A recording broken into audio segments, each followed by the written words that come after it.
Siguro ang isa ko ring example kasi na-mention na ni Ja si Eileen. I-mention ko rin si Ja, tsaka si Edge. Yan. Yung hindi tumatanggi sa work. Wow! Ito ano to for me applicable to sa lahat ng roles. Si Aiden Bira tumanggi si sa work. Actually lahat nag-internal. Parang uto-uto, ganun. I don't typically talk if I don't get asked. Parang ganun. So, kaya nga tinawag kita B. Sige, noted yan, Ying. Dahil yan lagi na kita tatawagin. Kaya tanongin niyo si Ying. Sabi niyo, Ying, may pera ka ba? Ying, libre mo ako. Hindi pwede magpalibre. Ganon. Huwag niyo na po toxicin si A kasi busy po siya mag-work tsaka mag-travel. Wow! Hindi siguro ganun pagka madami ka din ginagawa, siguro mawawalan ka na ng paki. Kasi kapag bored ka, feeling ko bored sila kaya ang dami nilang time mga ilang sa buhay. Actually. Galing mo dun, B. Kasi ayaw nila Shout out sa mga board dyan. Maghanap po shout out sa mga chismosa dyan. Yan ang mga marites ganun. Sumakit yung ilong ko sa pagpupunas ni Eileen ng ilong. Parang nabura na yung ilong. Ano din ako eh. Hindi ko alam kung saan ako allergy kasi. Kuya Earl, hospitable lang daw siya. Ako naman eh. Sinabing hospital ka pala yun. Correct. Kasi nag-walking ako. Tapos, pinapakinggan ko siya as an ebook. Wow! Yes. Tapos, ang main realization ko po talaga. Dapat ba pinakinggan mo siya as a listener, hindi as an ebook?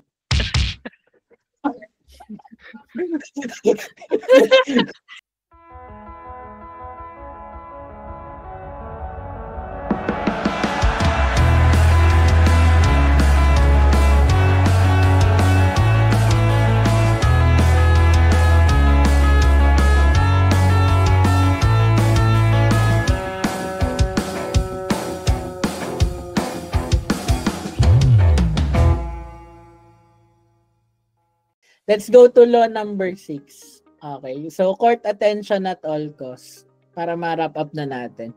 So visibility is vital. In power dynamics, obscurity equals death.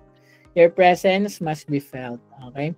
Next is stand out strategically. Average people are forgotten. Cultivate distinctiveness through calculated actions. Tapos create magnetism. So attract attention without desperation. Project intrigue, not noise. Ito, visibility action plan na to. So, I want to hear your thoughts, guys, on how you make yourself visible when it comes to, siguro may isang mag-share ng about work, isang about family, isang about friends. Ayan. So, gusto ko mag-share si Ying kasi hindi pa nag-share si Ying. Sorry, ano yung question? Parang how do you keep yourself visible? Pili ka, Ying. Anong gusto mong instance? Work, family, or family/relationship ha? So, pwede rin sa nyo, loved one, or friends. Pili kang situation. Sa family and friends lang siguro. Wala lang. Kasi I don't typically talk if I don't get asked. Parang ganun. So, kaya nga tinawag kita B. Yun na yun. There's the answer. Totoo ba yan? Oh, unless super comfy na ako, like kay Ate Jana, I could technically speak about everything with Ate Jana. Pero realistically speaking, with work, I don't speak if I don't get asked. Oh, okay. Sige, noted yan, Ying. Dahil yan lagi na kita tatawagin. Kaya tanongin niyo si Ying. Sabi niyo, Ying, may pera ka ba? Ying, libre mo ako. Hindi pwede magpalibre. Ganon. Tanong lang ng tanong, ganon. Uy, pero machika si Ying kasi nag-meet kami na nagbakol. Machika si Ying. Parang boring naman pag hindi ko kayo tsikahin. Tapos parang... Oo nga naman. Ang weird magkakasama kayo tapos di kayo nag-uusap. Tama naman Comfort yun. ko Kasi pa. Tama nag-work naman sila. eh. Tama Ano? naman yun. Ano, Kuya Earl, hospitable lang daw siya. Ikaw naman eh. Ang sinabing hospital ka pala yun. Correct. Okay. Sino yung gusto mag-share about sa work? Yung how you keep yourself relevant sa work. Oh, tumatawa si Ja. Gusto ni Ja. Gusto ni Ja mag-share. Okay. Jack. Feeling ko maraming opinion si Ja tungkol sa Oo. pagiging relevant sa work. Hindi siya example sa akin, pero meron dito, example, masasabi ko. Si Elaine, na nakikita ko siya sa aking I believe. Naurahan. Oo. Nabasahan ko mga baraha ko. Kasi naalala mo, Elaine, yung, interrelated to sa Law 4 tsaka 6, na hindi nila alam, nila Ate Eloy, nila Earl, nila Jana alam, na marunong ka gumawa ng pubs. Pero, na-caught yung attention nila, kasi syempre, gumawa ka ng isa, tapos naging idea ka. So, parang dun pa lang, lobas naging expert ka sa field mo. So, it caught their attention. And alam ko ngayon, parang kasi tinignan ko kanina yung response mo sa isang so nakita ko yung tagline mo doon na parang trainee ka for a certain role sa marketing manager ata yun. Correct me if I'm wrong, kung mali yung tagline. So doon nag-a-apply yung Law 6 na in a work setup na it caught their attention that you are an expert in that field. So na-attract sila doon. So tingnan mo ngayon, dahil na-attract sila, ikaw na yung gagawa. So pag may sales pa yung bago, sa'yo ko ibibigay. So ganun siya. So, yun yung ko. Kaya ako natawa. Kasi parang naalala ko yung ganyang instances. So yun yung ko. Pero in general kasi, from what I understand for Law 6, dun sa term na caught attention at all costs, is that family, friends, or work, if you're being helpful or parang offering assistance, it courts attention to them na there will be recognition in a sense na kay pag in a way maganda siyang makita kasi na parang they can rely on you. So it already attracts attention that you're a reliable person. So sorry Elaine, kung ginamit ka ng example, but I think lang. Siguro ang isa ko ring example kasi na-mention na ni Ja si Eileen. I-mention ko rin si Ja tsaka si Edge. Yan. Yung hindi tumatanggi sa work. Ito for me applicable to sa lahat ng roles. Si Aiden Bira tumanggi sa work. Actually lahat nag-internal. Parang uto-uto, ganun. Hindi sa akin. Let's be real. Yung kapag kaya mong maging flexible sa tasks, sa responsibilities mo, the more ka rin kayang pagkatiwalaan ng client. In this case, ang client natin ay si VC. So, if your client is yung typical natin na client, kapag, siguro lang, 2 cents lang for all of us. When they're asking us to do something na feeling natin outside dun sa scope natin, pwede naman natin siyang i-accept ng meron lang disclaimer na, hindi ko to expertise baka mas mapamahal ka kapag sa akin ako gagawa nito. Pero I'll try my best. Yung something like that. Na, hindi to kasama sa scope ng work ko pero I'm willing to learn. Or, kaya ko naman gawin pero hindi lang talaga to yung niche ko. So, may options ka. Either ako yung gagawa, I might not be the best on it, or pwede tayong mag-hire ng someone else. So, something to that effect na you don't just directly decline something na out of scope, pero you treat it as an opportunity to learn, to grow, or provide opportunities din for our clients. So, something like that. Sa akin, dito papasok yung, sa Law 6, dito papasok yung pagiging Jollibee naman. Kaya sabi ko sa'yo kanina, 50-50 ako dun sa you don't have to grab yung credits. You don't have to grab the credits all the time, pero always make sure na alam nila na ikaw yun. So, that's why, di ba, we also recommend, pasok lang natin, yung weekly summary, yung end of month report. Kaya natin yung ginagawa, guys, kasi gusto natin alam ng clients natin na we are doing our work. We report it to them. We make it visible. So, ayun. Siguro ang isa ko na lang na power move is yung mag-ayos for meetings. Ayun. Isa pang parang nai-impress kasi yung mga clients kapag hindi mo kang nakapambahay yung VA nila. O hindi, totoo yun Totoo. Kasi pag feeling kasi nila pag nasa remote work ka, feeling nila, pag remote work, mga losyang yan. Kaya pansinin nyo, yung mga kliyente natin, pinapansin pag nakaayos kayo. Pero yun, good yun, kasi you take care of yourself. Siguro, yun na yung last ko. So, any major takeaway kayo na naisip to wrap up lang yung session natin? That's the last one. Ate Pepper, may gusto ka ba i-share galing sa kadiliman? Sige. Ikaw muna kasi parang nasa kadiliman pa sila, Ate Pepper. Hindi. Siguro nung kanina kasi tinanong mo ako, spot on mo ko. Pero nahirapan akong mag-isip. Kasi in a sense na for me, hindi naman nagmamatter yung... Siguro may instance na hindi ko lang din maisip kung kailan nangyari sa akin yung parang napahiya ka or what. Meron yun. Pero ngayon, hindi ko siya talaga maisip kung kailan or what. Kasi sa akin, hindi nagmamatter madalas yung opinion ng iba eh. Ewan ko. Ayun ako ngayon as a person. Parang napagod. Dumating na naman ako sa point na nagmamatter talaga yung opinion ng iba, ganyan. Pero if you know kung ano ka talaga, hindi naman nila masisira kung ano yung paniniwala mo sa sarili mo eh.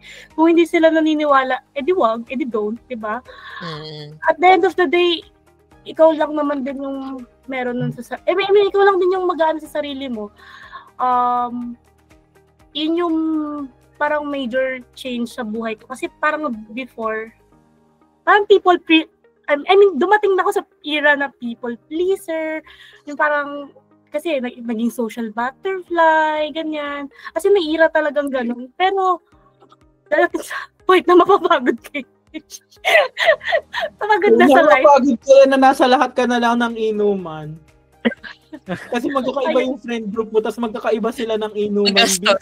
Araw-araw ka na lang, yung atay mo nagkakaroon na. Oblasyon to BGC ba ito? Siguro, kung alam mo yun, kung may mga nangyayari sa akin, kung may mga sasabihin sa akin, ang ginagawa ko talaga is to rationalize. Yun talaga yung una kong ginagawa. And then, at least, magsisika ko ng someone na alam kong saan ako nanggagaling, alam kung ano yung magiging reaction ko. Kasi kahit naman 100 people yung may ayaw sa'yo, kung may alam mong naniniwala sa'yo mahalagang isang tao, yun naman yung magmamatter eh. I-shoutout yung jowa. Hindi siya tinutukoy ko dito. Ay, hindi. Hindi pala siya. Hindi pala siya.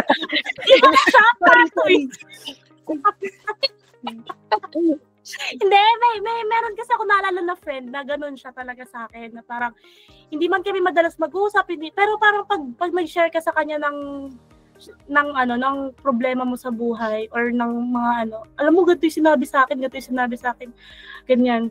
Tapos parang ganito naman yung ginawa ko, pero at the end of the day, alam mo naman yun eh, parang sabihin niya, papaalalahanan ka niya na hindi naman ganun yun.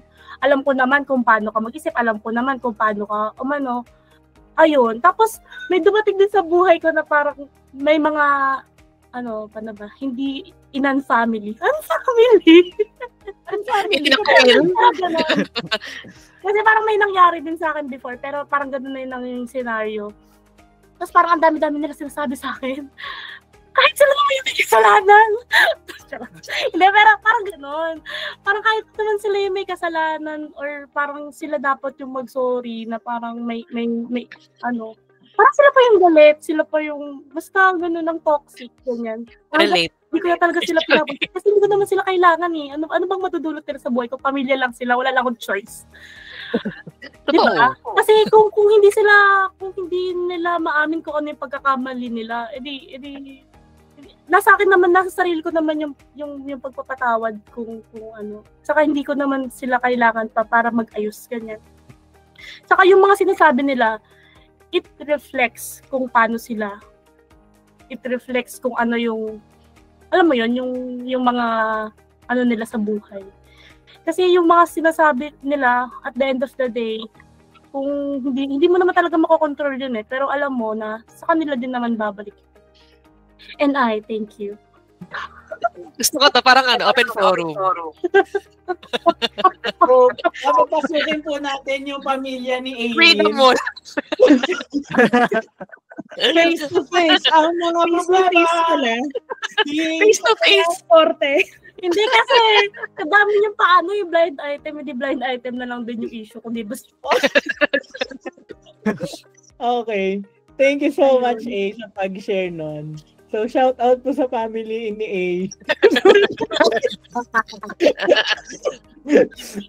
True, hindi ko na nga sila tinatawag ng tita, ganun. Pangalan first Huwag niyo name na po toxikin si A kasi busy po siya mag-work tsaka mag-travel. Hindi siguro ganun pagka madami ka din ginagawa, siguro mawawalan ka na ng paki.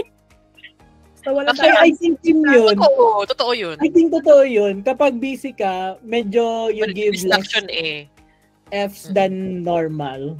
Kasi kapag bored ka, feeling ko bored sila kaya ang dami nilang time mga ilam sa buhay nila. Actually. Oo nga, no? Oh, Galing mo dun, B. kasi ayaw nila shout out sa mga bored dyan. Maghanap kayo Shout out sa mga trabaho. chismosa dyan. Yan ang mga marites, ganun. Sumakit yung ilong ko sa pagpupunas ni Aileen ng ilong. Parang nabura na yung Oo, ilong. diba? Ano din ako eh. Hindi ko alam kung saan ako allergy kasi. Tapos Bin, nabura na yung ilong mo. May Bin. feeling ko talaga magpa-check up ka, no? Naka-blush on ka na sa ilong. Kaya. Patuloy ako umiyak. Isipin na lang natin umiyak si A. Kunyari na lang umiyak si A. Kaya Okay, ko okay. umiyak. I-highlight ko Tama to. Yan, artista yan. Artista yan, Artista guys. na yun, diba? Artista yan. Ang galing, ganun pala pag child star. Tulungan ka. Ayaw sa kanan, sa kaliwa. Yung angle mo. Ganun pala pag child star. Now I know.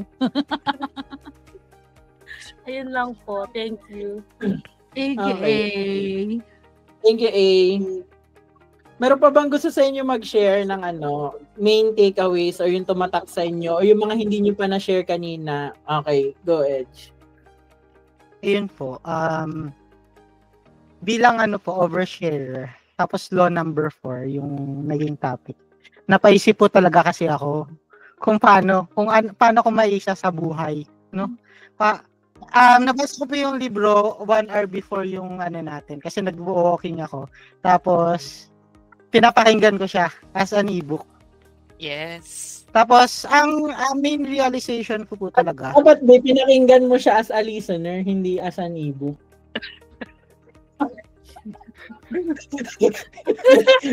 Nasimula yung momentum. Nag-share siya. Hama ka na. Wala na naman So, yun. ayun po. Wala So, na. ay nakapag-prepare ako so hindi ako mawawala. Ay, sorry. Ay, Yeah. taray. So, yung po. Sorry, ready yung confident ni Earl. Tama, Earl naman siya.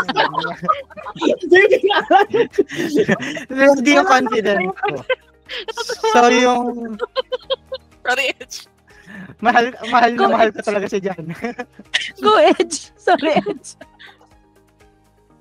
Ayan. So, yung yung pinaka-main talagang realization from law number 4 is positioning yung kanyang yung saan siya magmamatter. Kung gusto mo na to be in a position of power or power playing, ganun, kailangan mo talagang i-practice siya.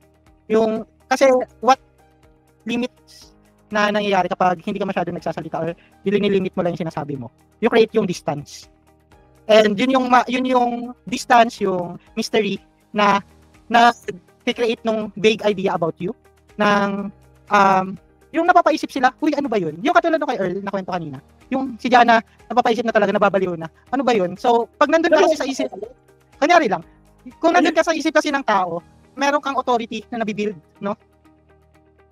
Kapag palaging napapaisip yung tao about you, may authority kang nabibuild, no? Mas napapamahal sila sa'yo, ganun, kanyari lang. So, ganun po yun. Pero, kung gusto mo naman, in a position na maging close, or mag-maintain ng relationship, kailangan yung communication. Yun yung reverse ng law of to create a connection with other people. Kailangan hindi ka nag-create ng distance. Yun yung may example siya, di ba? Kunyari, gusto mong maging close dun sa person with power. Kailangan mong maging a person na mapagkakatiwalaan nila or mas makikita nila in a sense na hindi ka threatening. So, yun po yun. So, kung gusto mo maging mas close sa people, communicate or mag-share ka ng experiences mo. Yan. Kasi like yung ang example natin doon is yung kay Aileen. Mas naging close tayo kay Aileen kasi mas nakikita natin siya as a person. Kasi alam natin yung kanyang yung kanyang circumstances. Yun lamang po. And I thank you. Ang napulot ko doon, hindi kami close ni Kuya Earl. Kasi di niya sa akin nasabi kung ano yung ginawa niya. Oo nga. Nasad lang ako. Wow. Recorded kasi ito. Next time ko na lang ikikwento. Sa Discord wag mo kalimutan kwento mo yun Lista. Marami akong ganito kasi dahil nga dahil 'di ba Illegal ka. loud ako na personality. Hindi kasi ako hindi nga ako ma-secret din. Tsaka hindi ako yung parang mysterious type. Mas Naruto type ako kaysa Sasuke. Akala ko Rock Lee. Kaya marami rin akong haters. Maraming haters. Oh. Bashers.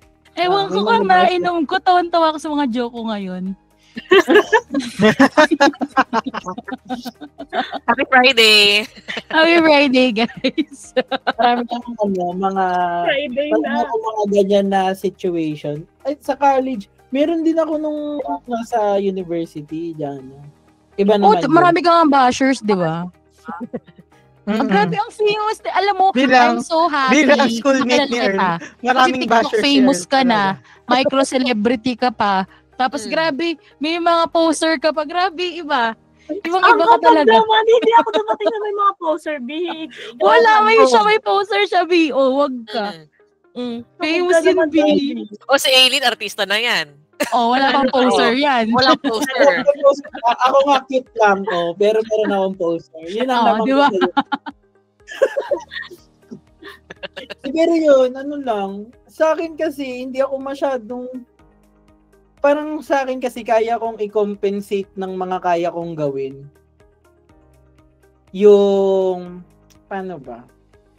Kaya kong ibalik yung power to me kahit may ibang opinion sa akin yung mga tao kasi I know my skill set.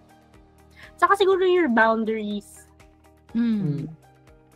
So parang hindi ako masyadong na-shaken kapag Tsaka Kasi- unbothered ka, B.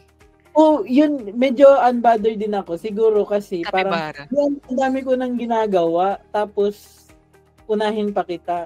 Siguro kailangan mo nang gagawin para hindi mo masyadong pinoproblema yung buhay. Totoo yun. Totoo. Pag may namba-backstab po sa inyo, bigyan nyo na hugasin. Para distracted Marami siya. siyang time. Oo. Ano siyang time? Kapag may basher kayo, i-message niyo yung nanay. Sabihin niyo, tita, wala pong ginagawa yung anak mo. Tita, hindi po nagtupi ng labahin yan.